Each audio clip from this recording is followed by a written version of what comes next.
Eu sempre critiquei a leitura que pega o junho como ponto inicial, que causou todo depois, e fala: junho levou a Lava Jato, junho levou ao golpe, junho levou ao bolsonarismo. Né? Como se não existisse o Brasil antes de junho, e como se tudo que aconteceu no Brasil depois de junho tivesse sido gerado por uma espécie de geração espontânea a partir das manifestações de junho. Não foi assim. Quero contribuir para a construção de uma ampla e profunda reforma política. Que Deus tenha misericórdia dessa nação. Ato sim. Não renunciarei.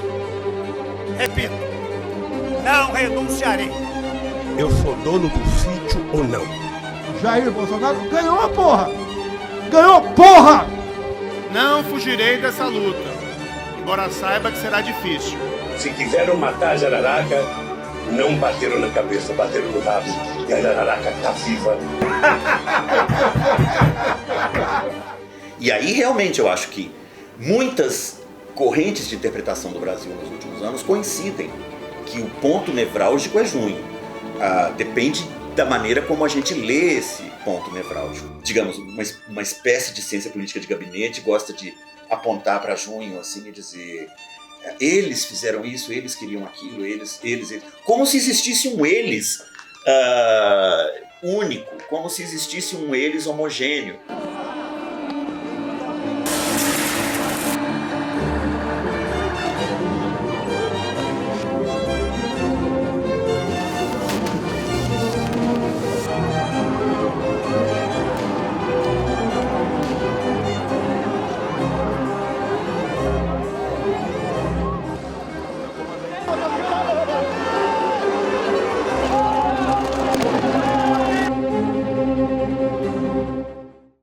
Bom, o Brasil que chega a 2013 era, a priori e à primeira vista, um país que tinha resolvido seus problemas básicos, né? Que tinha resolvido a universalização da educação, que tinha resolvido o problema da fome, que tinha resolvido basicamente o problema da assistência de saúde emergencial e imediata para a população.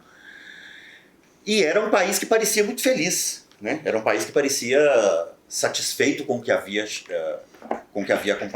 realizado como país. Mas havia alguma coisa ali que cozinhava uma insatisfação tremenda que começou a se desarticular, ainda no governo Lula, eu acho, mas mais acentuadamente no governo Dilma. Os serviços públicos continuavam bastante precários, a ascensão dos pobres via consumo não se dava via cidadania, ou seja, não havia uma garantia de mecanismos cidadãos que sustentassem aquela ascensão social. O início da crise econômica já no governo Dilma traz toda uma geração de formandos do ProUni, por exemplo, que foi um bom programa para enfrentar uma realidade de mercado de trabalho onde eles não teriam o emprego dos sonhos que se imaginava em um determinado momento. Uma das coisas que eu gosto de lembrar sobre junho é que em maio de 2013, a imprensa publicou uma série de matérias sobre a inflação do tomate. O tomate havia subido 150% a mais da inflação. E o tomate não é uma verdura, entre outras, para a dieta brasileira, como a alface, como a mandioca. Não, são pontos fundamentais da dieta brasileira. E isso foi muito ironizado pela militância governista nas redes sociais naquela época. Porque, olha, vão fazer piada com a inflação do tomate. E foi a última vez que se fez piada com inflação ou com algum problema econômico no Brasil, com a confiança de que aquilo não era nada. Aquela era, evidentemente, um indício entre muitos, né? Os indícios econômicos vinham sendo mencionados por vários economistas em 2011 já, 2012 e em 2013.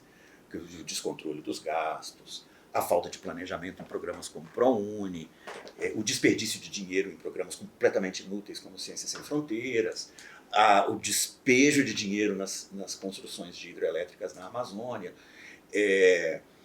Tudo isso gerou um caldo, digamos, econômico que favoreceu o estopim, né? Mas o elemento político também era muito importante. O Lula é um político de talentos incomparáveis, né? E o Brasil saiu disso para Dilma, que é uma política que não gosta de fazer política. Ela diz isso claramente. Ela não gosta de articulações políticas, ela não gosta não gostava de receber deputado para conversar. E essa falta de diálogo com o parlamento, essa falta de diálogo com movimentos sociais, essa falta de diálogo com os pares da política também foi decisiva, né, para que aquilo estourasse. Assim como ocorreu em várias cidades do país, em Brasília, segunda-feira também foi de fortes protestos. Os manifestantes são contra o aumento das tarifas dos transportes públicos e os enormes gastos com a Copa do Mundo de 2014. Milhares de pessoas se reuniram diante do Congresso Nacional. Parte dos manifestantes rompeu o cordão de isolamento da Polícia Militar e ocupou a marquise do prédio onde ficam as cúpulas da Câmara e do Senado. O acesso à cobertura não é permitido. Como costuma ser o caso, a partir de um estopim qualquer, né, que foi a repressão brutal da Polícia Militar de São Paulo, a manifestação do dia 13 de junho, o Brasil estoura em uma sucessão de movimentos, passeatas, performances, aulas, etc., que ninguém no quadro político naquele momento previa, né? Não eram manifestações contra o governo federal, claramente não eram. As de 2013 tinham um inimigo muito mais difuso, né? A precariedade da vida, a repressão policial, a proibição das drogas, o transporte muito precário, né? O transporte foi o centro pelo menos da mola propulsora, né? do momento inicial de junho.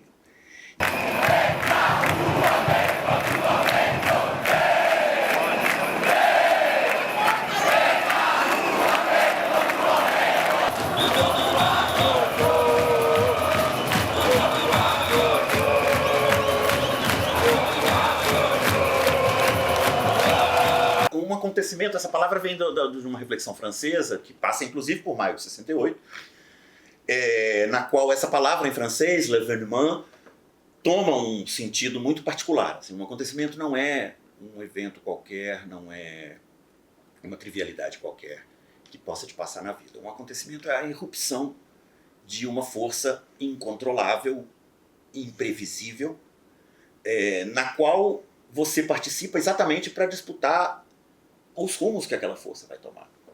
E isso é perfeito para descrever junho, porque quem estava na rua lembra disso. As pautas e as consignas e os gritos e tudo aquilo eram disputados no interior do próprio acontecimento. As pessoas estavam na rua para descobrir por que elas estavam na rua. Não existia, essa é a grande tolice que, digamos, uma espécie de ciência política de gabinete gosta de apontar para junho assim, e dizer: eles fizeram isso, eles queriam aquilo, eles. Como se existisse um eles único, como se existisse um eles homogêneo.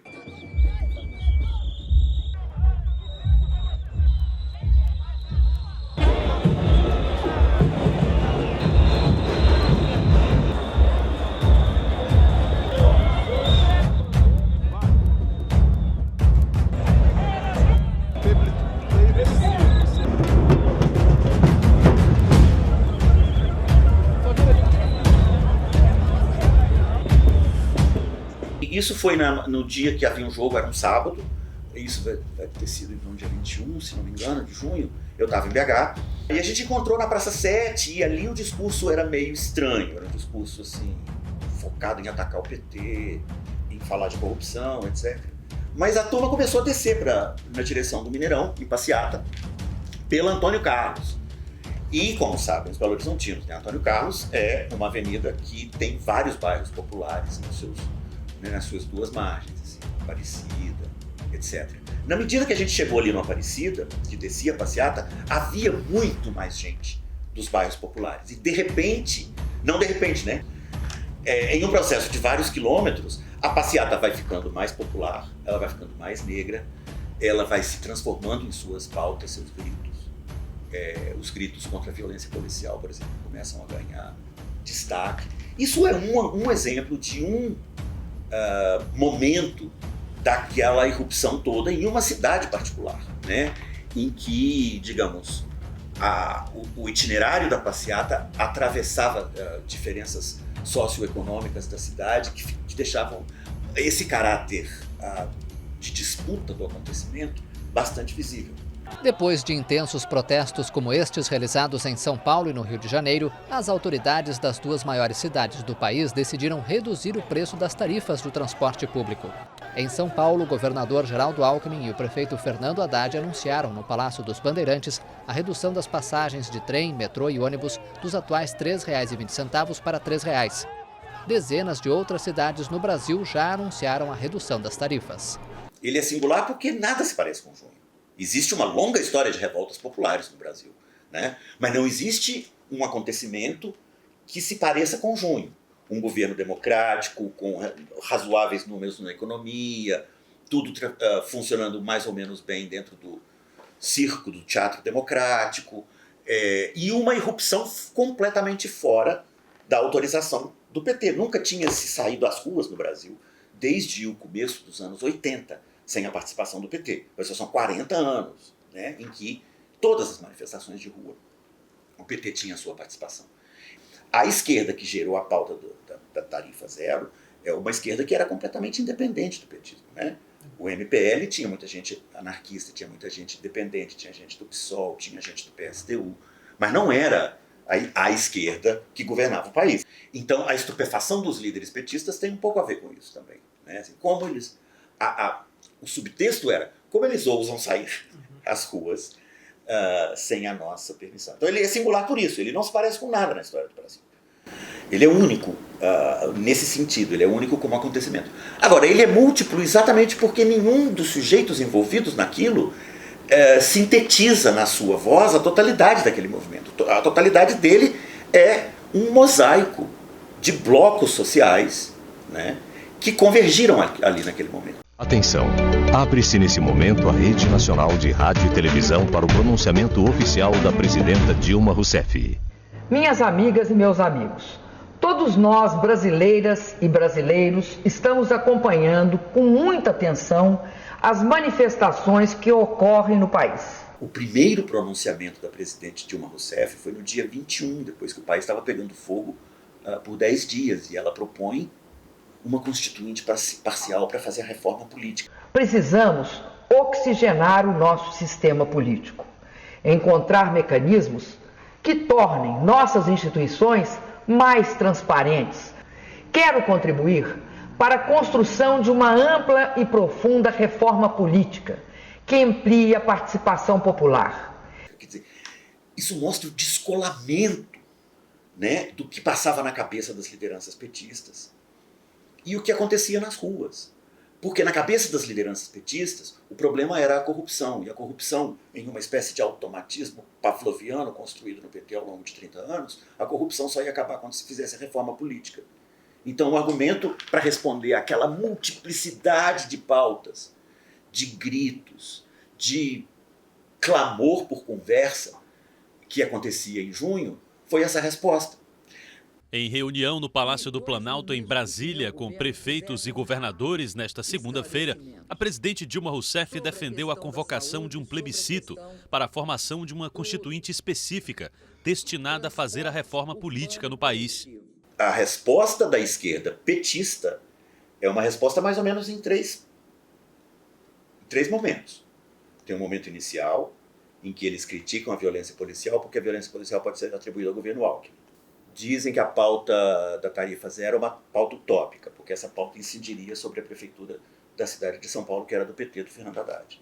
Em um segundo momento, quando as manifestações começam a crescer, as lideranças petistas ironizam as manifestações.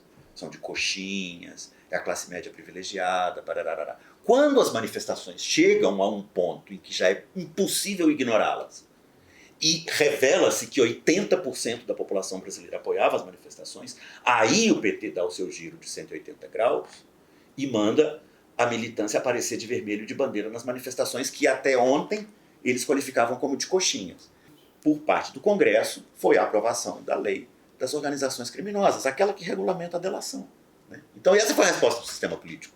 Enquanto Brasil e Uruguai estavam em campo na semifinal da Copa das Confederações, aqui no gramado do Congresso, os manifestantes chutaram a bola para mostrar aos 594 parlamentares que a bola está com eles para atender às demandas que estão sendo colocadas pelos protestos nas ruas. O Congresso caminha, avança, quando o gigante empurra. Não abrimos mão, em nenhum momento, de apoiar o combate à corrupção, em todos os níveis. Exatamente por isso, nunca no Brasil se investigou e se puniu tanto o mal feito.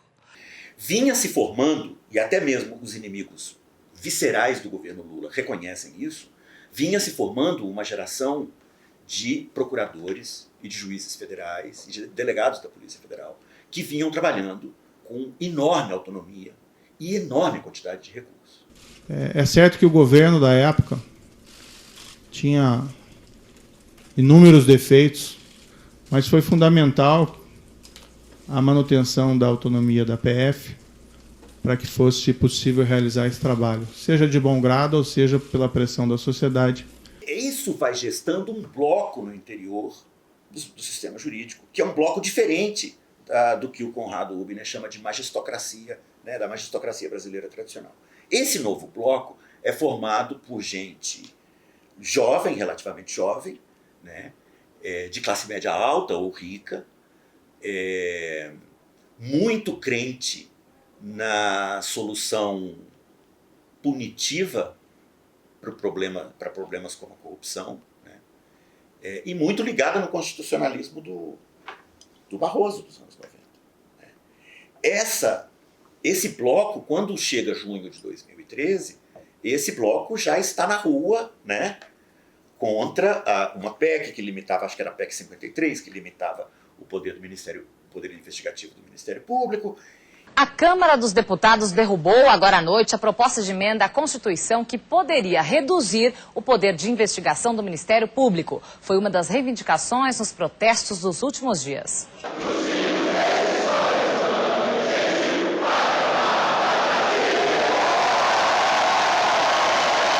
E o sistema político embarcou no discurso anticorrupção porque era o discurso que se podia fazer de forma genérica. E ali eles tinham à mão, né, um instrumento, a lei de organizações criminosas, que regulamentava a delação, etc., que lhes permitia oferecer uma resposta a junho que fosse consoante com essa espécie de punitivismo generalizado que vive a sociedade brasileira. A sociedade brasileira é uma sociedade punitivista.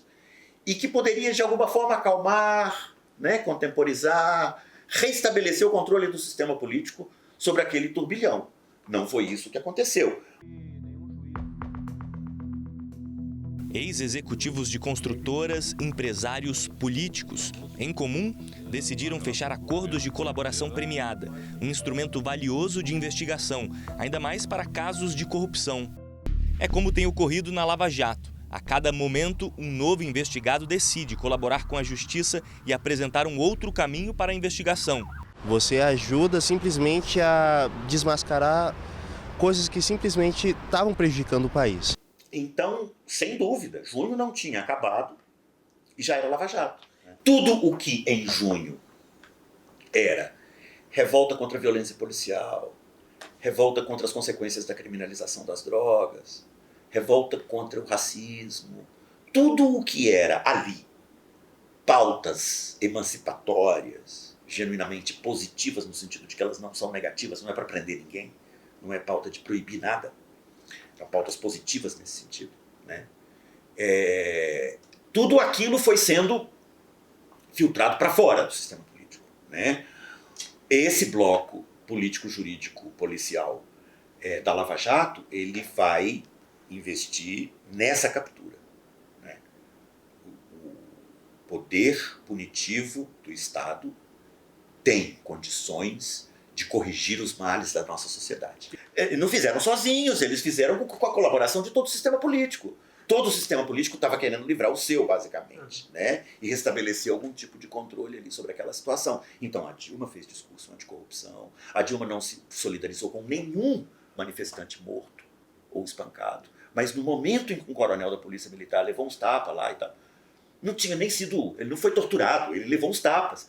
Um coronel da polícia, armado e tudo, levou uns tapas.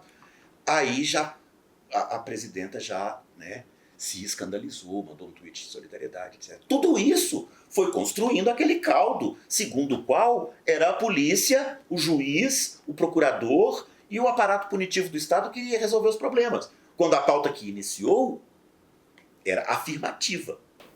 O bloco no interior do judiciário, que eu chamo de bloco político-jurídico policial, ou seja, ele atua com o poder de polícia, ele prende pessoas, né?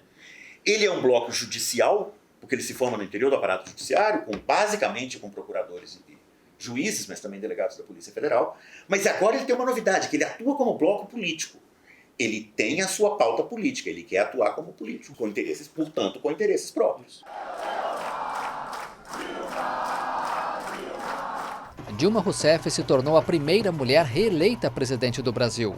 A candidata, que no primeiro ano de gestão demitiu 6 ministros acusados de corrupção, tentou, durante a eleição, desvincular o governo do escândalo de pagamento de propina na Petrobras, embora tenha admitido que houve desvio de dinheiro na estatal. Em 2014, eu acho que o PT ganha a eleição por uma combinação de vários fatores. Não dá para desprezar a brutalidade da campanha feita contra Marina Silva, né? O elemento, digamos, de sujeira do processo eleitoral foi o processo eleitoral mais sujo que a gente tinha conhecido até então. Marina tem dito que, se eleita, vai fazer a autonomia do Banco Central. Isso significaria entregar aos banqueiros um grande poder de decisão sobre a sua vida e de sua família. Os juros que você paga, seu emprego, preços e até salários. Ou seja, os bancos assumem um poder que é do presidente e do Congresso, eleitos pelo povo. Mas também tem a memória de vários impactos benéficos dos programas de transferência de renda implantados durante o lulismo, né? Que não desaparecem de uma hora para outra, eles são um pouquinho carcomidos pela inflação, né? Em 2012, 2013. Havia suficiente memória de suficientes conquistas econômicas para garantir um peso importante à candidatura governista naquele momento, né? Ela ganha por isso. Mas ela ganha com um discurso completamente diferente do que havia ganhado em 2010. É um discurso raivoso, destrutivo, ressentido, acusatório. É um discurso que começa a instalar a política em um outro registro, né? Começa a instalar a política em um outro registro. Então, aquele sistema de administração dos antagonismos que o lulismo tinha representado até 2013, ele não tem mais condição de representar. O lulismo até 2013 ele é um pacto que inclui todas as forças da sociedade, basicamente. Até a extrema-direita participa do governo. O Bolsonaro participa do governo do Rio de Janeiro. O Crivella é ministro da Dilma até o último dia, praticamente. O futuro governo deve contar com um Senado que tenha compromisso com o nosso país e com o nosso povo. Por isso, peço a você, vote em Marcelo Crivella para senador. Então, em 2014, o lulismo continua existindo, evidentemente, mas ele existe já como uma força antagonizada, né, e antagonizante. Força que antagoniza outras na sociedade. Ela é um bloco político. Não é mais um pacto que inclui a totalidade do sistema político. O Partido do Boi, o que eu chamo de Partido do Boi, em 2014 já está solidamente em terreno antipetista, né? O setor agropecuário fecha com Aécio massivamente em 2014. Né? E o que eu chamo de Partido Teocrata já está cozinhando ali uma clara insatisfação, né? Que eu não acredito que seja só insatisfação com as pautas de direitos humanos promulgadas durante o governo Dilma, não. Porque se fosse isso, eles estariam cozinhando esse ressentimento há mais tempo. E esse ressentimento claramente começa a se cozinhar por razões econômicas, de acesso ao mercado de trabalho, por falta de perspectiva para turminha de classe C que vinha se formando no ProUni. Todo aquele caldo de ressentimento que afeta as massas suburbanas evangélicas faz com que em 2014 também essas massas comecem a se descolar do pacto lulista. O pacto no qual eles podiam existir, né, participando do governo, felizes, etc., não existia mais, né?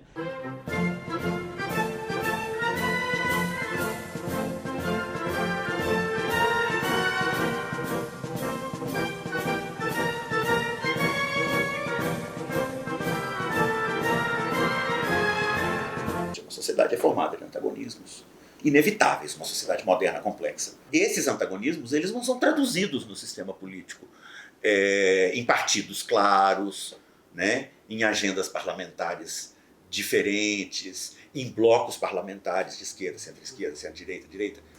Não é essa a realidade que a gente vive no Brasil. Eu coloquei aqui na minha camisa, olha, eu sou cristão e voto em Dilma. Por que isso? Porque a mentira tem que cair por terra. Nós não estamos, primeiro, elegendo um sacerdote para o Brasil. A história de Luiz Inácio Lula da Silva nesses últimos 8 anos tocaram o mundo todo. A figura dele não é vista mais como um presidente, mas como uma figura messiânica. as combinações entre partidos para eleições proporcionais acabou no Brasil há muito pouco tempo. Acabou outro dia. Ela existia no Brasil. E criava esses monstrengos, em que você tem uma chapa com PP, PTB, PMDB e PT. E no interior desses partidos você tem antagonismos, que são antagonismos reais da sociedade, certo? Uma juventude que está muito mais aberta e ligada à transexualidade, por exemplo, e pastores evangélicos que são masculinistas e homofóbicos. E o que você vai fazer com esses antagonismos, né? Esses antagonismos teriam que, idealmente, ser traduzidos no sistema político e ser enfrentados abertamente na sociedade. Esses antagonismos não foram enfrentados abertamente na sociedade. Ao longo da Nova República, o PT não muda nada nisso. Muita gente imaginava que o PT fosse montar uma coalizão política que se chocasse contra esse sistema PMDBista. Não foi o que aconteceu, né? O lulismo não se opõe ao PMDBismo. O lulismo é uma ocupação de centro-esquerda do PMDBismo, na qual cabe todo mundo, né? Cabia o Hélio Costa, cabia o Blairo Maggi, cabia o Collor, cabia o Sarney, cabia o Renan Barbalho. Enfim, cabia todo o establishment da política oligárquica brasileira, né? Esse arranjo é um arranjo que eu dou o nome de oxímoro, porque em retórica a gente chama de oxímoro a afirmação simultânea de dois polos opostos. Água seca, círculo quadrado, essas coisas. Essa estrutura é a estrutura com a qual o lulismo governou. O lulismo não amainou o seu discurso mais radical de esquerda. Ele apenas direcionou aquele discurso radical de esquerda para determinadas performances, para determinados lugares, né? Para a cena dos blogs progressistas, por exemplo, para os comícios de São Bernardo do Campo, por exemplo, para as falas com a militância, por exemplo. Mas continua operando no interior da própria coalizão lulista um discurso que contradiz tudo do que aquele outro discurso está fazendo, certo? São dois discursos em choque que habitam o mesmo espaço da coalizão governista. Por que consegue habitar? Porque o Lula é um grande talento, né, político. Ele é capaz de fazer esse arranjo em que a militância dele passa 8 anos, 9 anos, dizendo vamos caçar a concessão da Rede Globo, e o homem da Rede Globo na política, o Hélio Costa, é ministro dele, né? É o ministro mais longevo do Lula, né? E só saiu em 2010 para concorrer ao governo do estado de Minas Gerais.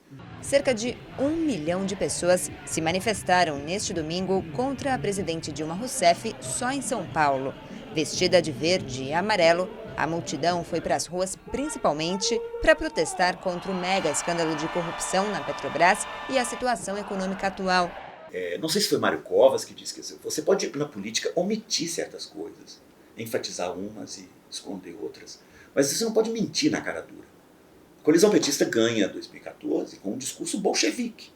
Só que a quebra das contas públicas, ocasionada pelo próprio governo dela, pelo próprio descontrole com as contas, gerado não só, mas principalmente no governo dela,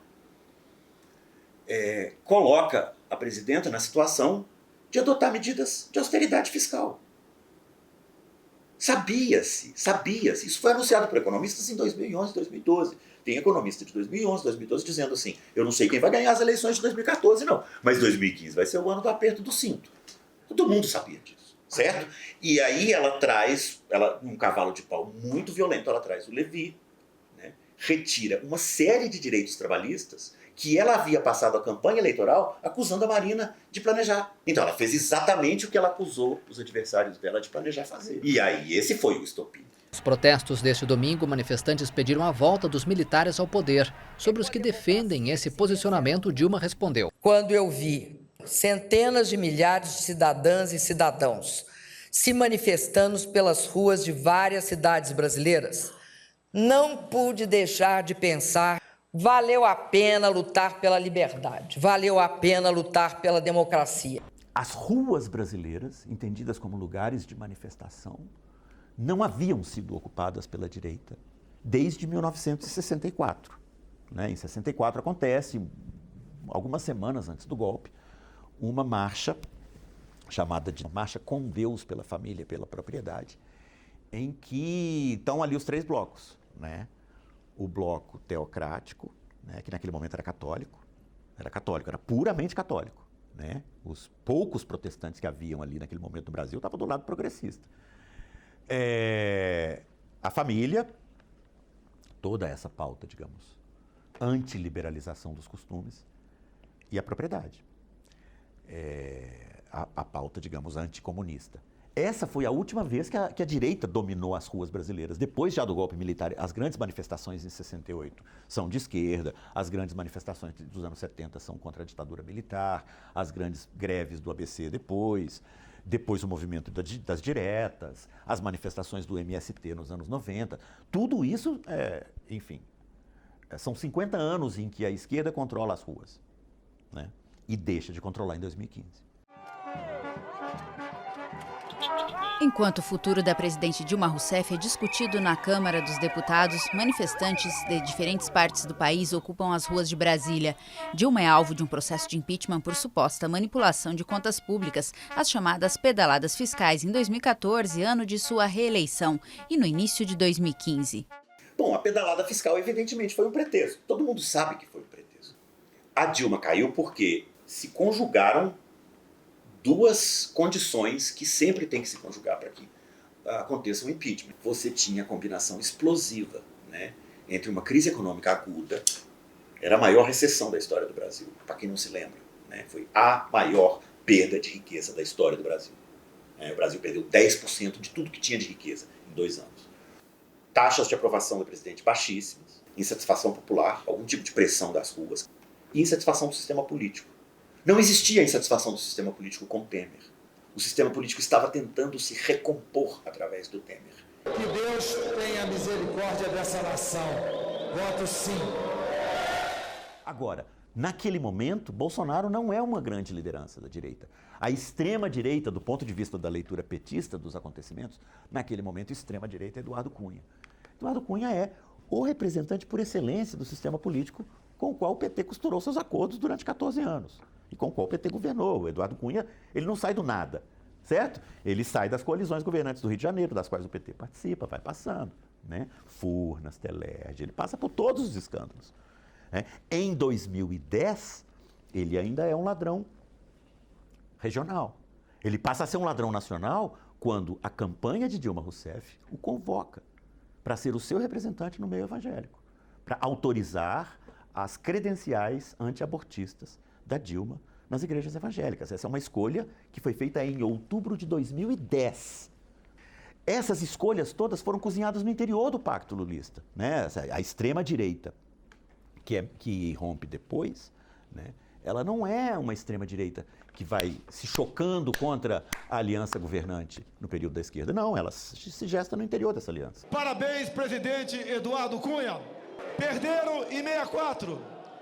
Perderam agora em 2016, pela família e pela inocência das crianças em sala de aula que o PT nunca teve, pela memória do coronel Carlos Alberto Brilhante Ustra, o pavor de Dilma Rousseff, por um Brasil acima de tudo e por Deus acima de todos, o meu voto é sim! Em março de 2015, quando explodem as manifestações contra a Dilma, o Bolsonaro ainda é uma figura irrelevante. A extrema-direita já não era irrelevante em Brasília, mas ele era. Quem era relevante em Brasília, do ponto de vista da extrema-direita, era o Marco Feliciano, era o Malafaia. Esses eram os chefes da extrema-direita em Brasília, 2014, 2015. O Bolsonaro, ele foi o cara que ficou na porta, batendo boca com os militantes do PSOL, no dia da posse do Marco Feliciano na Comissão de Direitos Humanos da Câmara. Esse é o nível do sujeito. Ele era um deputado com um histórico estritamente corporativista. A votação dele é sempre por mais benefício para militar, para esposa de militar, para herdeiro de militar, etc, etc. É um voto estritamente corporativo, né? Agora, ali naquele momento,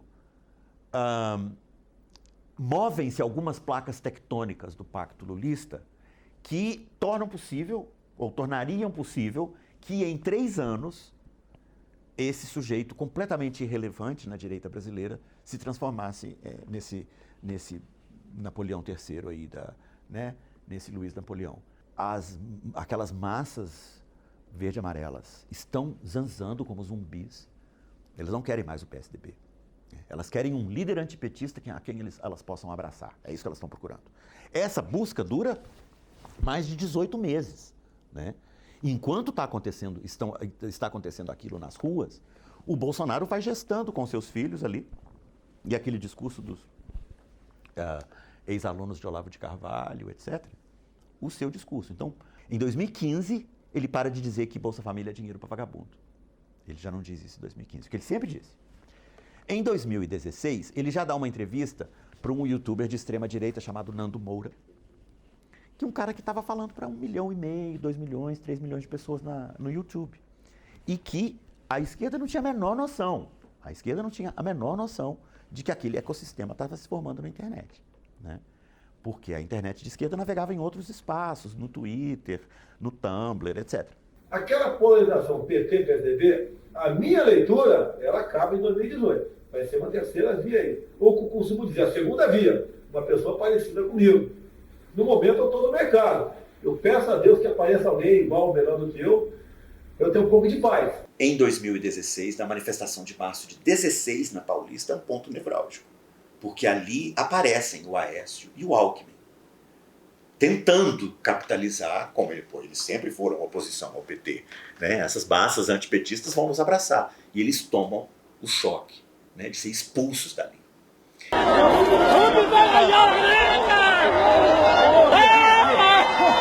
Na memória dos bolsonaristas, o Aécio é um proto-petista.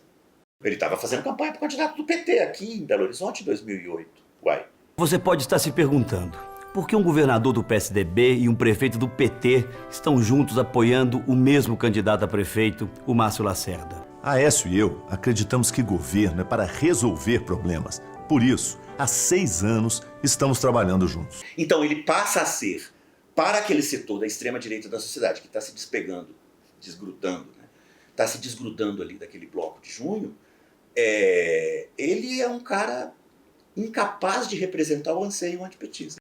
E o único parlamentar a quem aquelas massas estavam dispostas a abraçar era esse figura irrelevante, corporativista, há 28 anos no parlamento sem aprovar nada, e que tinha um histórico de declarações misóginas e homofóbicas em particular.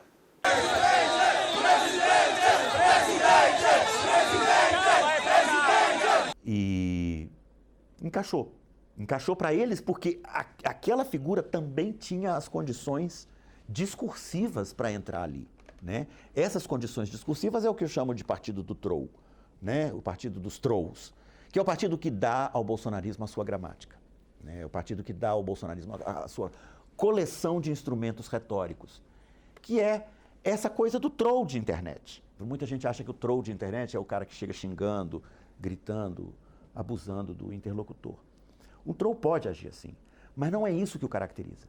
O que caracteriza o troll é a capacidade e o tempo infinitos de entrar sempre na conversa, dinamitando as condições de possibilidade daquela conversa.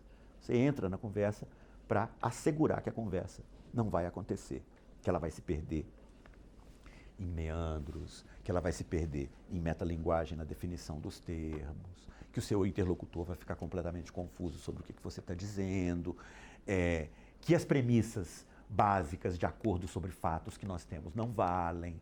Esse discurso é decisivo.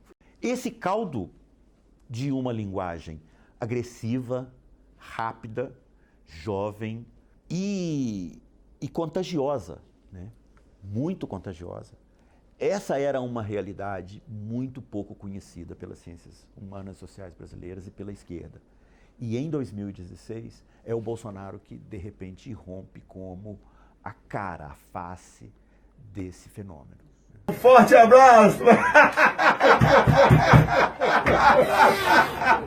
O que acontece com o sistema político brasileiro ao longo dos anos da Nova República é isso que acho que o Marcos Nobre descreve bem com o conceito de PMDBismo, né? Os antagonismos realmente existentes na sociedade, eles não são traduzidos lá, eles não são debatidos abertamente no parlamento. Eles não geram mobilizações da sociedade civil em torno a pautas que estão representadas como blocos de pensamento no parlamento. Não existe isso no Brasil, né? Os antagonismos vão para salas fechadas, onde eles são negociados em forma de suborno, de pressão, de veto, de chantagem. Só que esse sistema de administração de antagonismos explode em 2013. Ele mais ou menos vai tentando se recompor como sistema político, enfrentando o turbilhão da Lava Jato, né? Mas ele está irremediavelmente quebrado. Né? Ele está irremediavelmente quebrado. O Bolsonaro entra na eleição de 2018 em uma posição privilegiada porque ele passa a representar a possibilidade de antagonizar.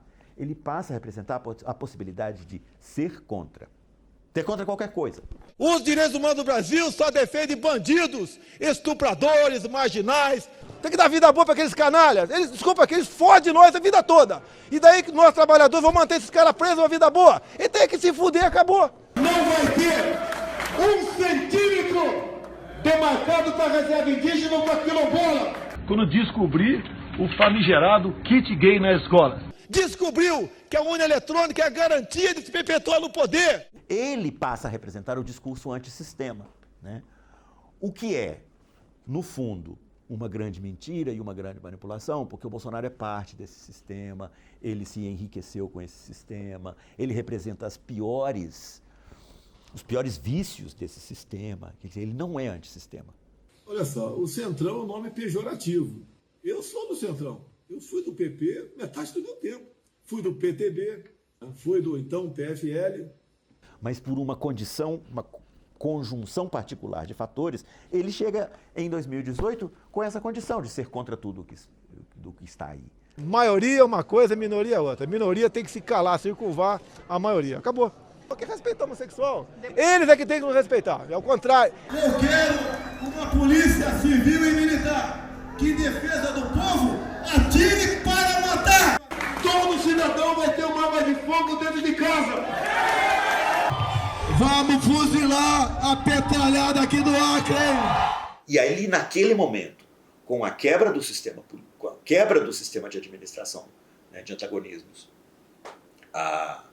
o desgaste do PT depois da Lava Jato, ele capitalizou com méritos uma circunstância que não foi ele que criou, na qual ele não tinha mérito nenhum. Né? O mérito do Bolsonaro, eu digo isso no começo do livro, é esse. Eu acho que em algum momento de 2016, ele teve um insight. Espera lá, se eu mantivesse a galera aqui, da polimilícia, que eu chamo de polimilícia, né? Da polimilícia do Rio, que é a minha turma, né? Esse povo todo do agronegócio já está comigo. Esse povo das igrejas está chegando, se aproximando de mim. Se eu juntar a internet e um avalista de mercado, dá para eu ganhar. O avalista no mercado apareceu. Custou, mas apareceu. O mercado não queria o Bolsonaro. Ele não era o candidato do mercado. Né? O candidato do mercado era o Alckmin, que não decolava. Ele consegue o Paulo Guedes, que se move por motivos muito recônditos dele, de ressentimentos pessoais, com os economistas que fizeram o Plano Real. Mas, se o Brasil falasse com a cara do Paulo Guedes, falando de privatizar, vender, tirar direito trabalhista, não passa de 1%, obviamente. Né? O eleitorado brasileiro é um eleitorado de centro-esquerda em matéria econômica e de direita em matéria comportamental. E aí ele traz a essa coalizão a internet. E a internet, no caso da coalizão bolsonarista, é essa coalizão de terraplanistas, monarquistas, alunos do Olavo de Carvalho, incels, youtubers de extrema-direita, etc., etc., que deram à coalizão vitoriosa de 2018 a sua linguagem. Eles falam como aqueles pirralhos de internet. Essa mídia social me trouxe à presidência. Sem ela, não estaria aqui. Não gastei nada. Estamos recuperando a confiança no mundo e vocês, TV Globo, o tempo todo infernizam a minha vida, porra! Não pode mais contar piada, não pode ter uma liberdade mais nesse país, não pode brincar mais, tudo é politicamente correto. O Rodrigo Maia desconfia que eu sou gay. Mas vocês repararam? Depois que ele foi trabalhar com o Dória, ele começou a se interessar pela pauta LGBT. Esse gordinho nunca me enganou. A imprensa tem que entender que eu, Johnny Bravo, Jair Bolsonaro, ganhou a porra! Ganhou porra! Ele não tinha uma outra retórica no seu repertório. Né? O Lula tem outra retórica no seu repertório. A retórica da conciliação, do diálogo, da administração dos antagonismos. O Bolsonaro foi eleito prometendo não administrá-los, né? Ele foi eleito prometendo radicalizá-los, detoná-los. E nesse sentido, não existia estelionato eleitoral do Bolsonaro, né? Ele fez exatamente o que ele disse que ia fazer. Todo mundo sabia o que ele ia fazer. E o método de governo ia ser esse, né? A produção incessante de antagonismos. O que os caras querem é a nossa hemorroida, é a nossa liberdade. O que esses caras fizeram com o vírus, esse bosta desse governador de São Paulo, esse estrume do Rio de Janeiro, entre outros, é exatamente isso. Tudo agora é pandemia. Tem que deixar de ser um país de maricas. Chega de frescura e de mimimi. Vamos ficar chorando até quando? Que a Amazônia não pegou fogo, nem está pegando fogo. É uma grande mentira. Eu queria saber, agora está pegando fogo na Austrália, né? Eu não sei o que o Macron falou uma coisa até agora. Nada. Que eu não quero acabar com a Lava Jato. Eu acabei com a Lava Jato. Porque não tem mais corrupção no governo. A coalizão lavajatista, ela não é parte integrante do bolsonarismo no momento em que ele vai se gestando, né? A coalizão lavajatista se une ao bolsonarismo por perceber que já não existia outro sujeito no campo político, certo? Eles não tinham a força de ser um poder político autônomo, não tinham força de ganhar uma eleição, né? E não tinham mais como compor com o bloco petista. Sobrou para eles a aliança com o bolsonarismo, né? E ali, de certa forma, também começa a autoimplosão da Lava Jato. Não está começando aqui uma campanha para 22, mas, pela decisão do Supremo hoje, o Lula é candidato.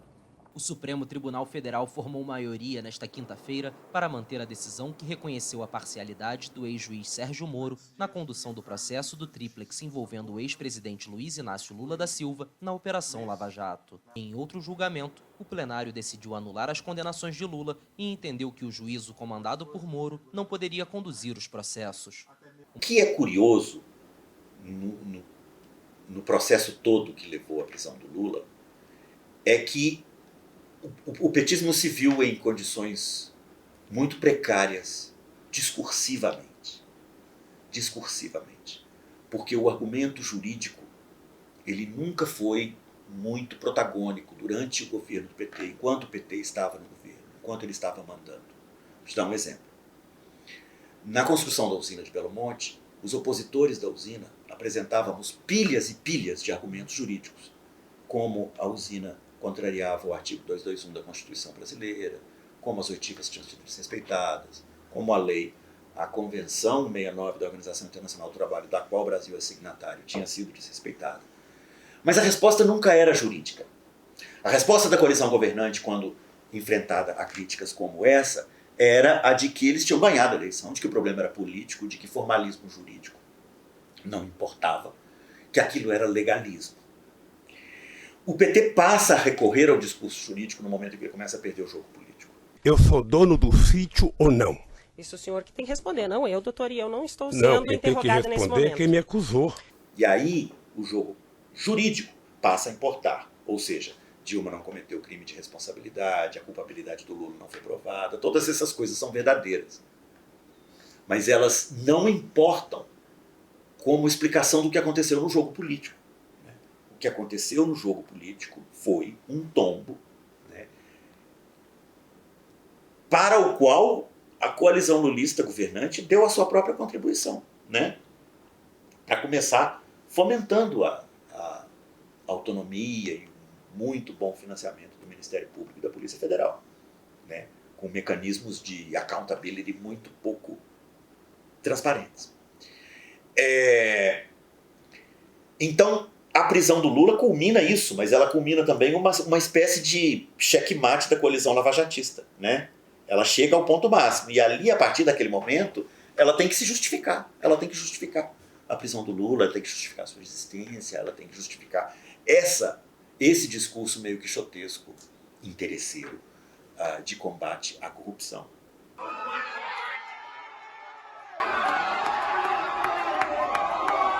O ex-presidente Luiz Inácio Lula da Silva vai retornar ao Palácio do Planalto a partir de 1º de janeiro. Em uma disputa apertada contra o atual governante Jair Bolsonaro, o petista confirmou o favoritismo apontado por institutos de pesquisa e saiu vitorioso no segundo turno. Quero dar os parabéns às pessoas que votaram em mim. porque eu me considero um cidadão que teve um processo de ressurreição na política brasileira, porque tentaram me enterrar vivo e eu estou aqui. É um retorno diferente, porque é um Lula diferente, né? É um Lula que já não tem como funcionar com aquele mecanismo do oxímoro, né? Coloca Hélio Costa aqui, insufla a militância contra a Globo ali, insufla a militância contra a Marina aqui e mantém o Blairo Mag comandando a política agrícola do país acolá. Ele já não tem como administrar esses opostos, porque a sociedade brasileira se esgarçou de tal maneira, né, que ele não tem mais como trazer esses dois discursos para o interior da sua coalizão, né? É uma figura anômala, uma figura irracional, uma figura que não chorou uma lágrima por quase 700 mil pessoas que morreram do Covid. Só existia uma pessoa que poderia derrotar o Bolsonaro, que era eu, por conta do meu legado. Eu tenho certeza que sou completamente diferente do outro cara. E a gente às vezes se pergunta, né, o que fez o povo brasileiro ir para a esquerda? Picanha? Cerveja. Eles se retroalimentam de maneira indiscutível, né? Você pode colocar essa retroalimentação em gráficos. Por exemplo, é sabido que o PT é o único partido brasileiro com taxas de identificação partidária altas, acima de 20%, etc. Certo? Depois do PT, o PSDB, PL, PMDB tem taxas de identificação partidária de 1% da população, 2%, certo? A taxa de identificação da população com o petismo, ela chega ao seu cume histórico em 2013. E ela começa a oscilar ali em cima. 2013 não é um grande baque, mas a partir de 2015, a identificação com o petismo começa a cair. Ela cai vertiginosamente até o começo do governo Bolsonaro. No começo do governo Bolsonaro, começa o restabelecimento da identificação partidária com o PT em níveis condizentes com os historicamente conhecidos, até chegar a 28% recentemente, no finalzinho do governo Bolsonaro, novembro, estava em 28%, que é o seu cume histórico. Né? É o seu cume histórico. Então, o PT não cometeu o erro de insuflar ou de fortalecer a candidatura de Bolsonaro no primeiro turno de 2018. Ele não errou, não. Ele acertou. Serviu para os interesses deles. E eles sabiam disso. Eles sabiam que o governo Bolsonaro seria excelente para o PT. Seria péssimo para o Brasil, mas seria excelente para o PT. Né? E não existe nada que que a coalizão bolsonarista queira mais do que enfrentar uma coalizão lulista puro sangue na eleição de 2026. É isso que a gente quer dizer com retroalimentação. Não quer dizer que eles sejam equivalentes moralmente.